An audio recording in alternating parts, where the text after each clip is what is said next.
The relentless violence may have just paused. The Muslim Brotherhood have called off their protests in Cairo.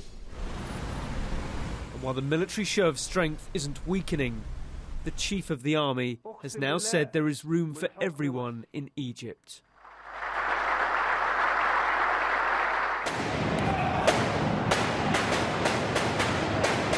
After a week that saw so many people killed, the streets are now calmer, but the hospitals are still struggling to keep up. Multiple gunshots, as you see, multiple entry. They surrounded me with sticks and rocks and metal bars, and they beat me over my head and beat my whole body. The military has been trying to crush the Muslim Brotherhood, but now, as the Brotherhood bury their dead, the Egyptian interim government is discussing banning them. The very organisation that had their politicians elected to lead this country just a year ago. We cannot accept that the two sides are equal.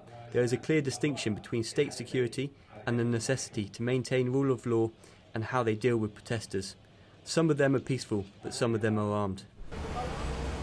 Any decision to ban the Muslim Brotherhood may be taken here at the Supreme Court in Cairo, so it too is heavily defended.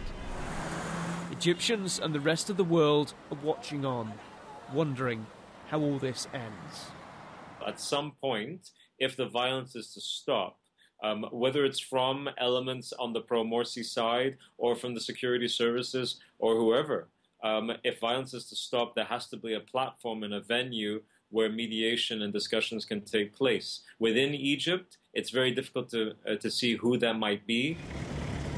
The European Union is looking at freezing aid to Egypt and has said calls for democracy cannot be washed away with blood.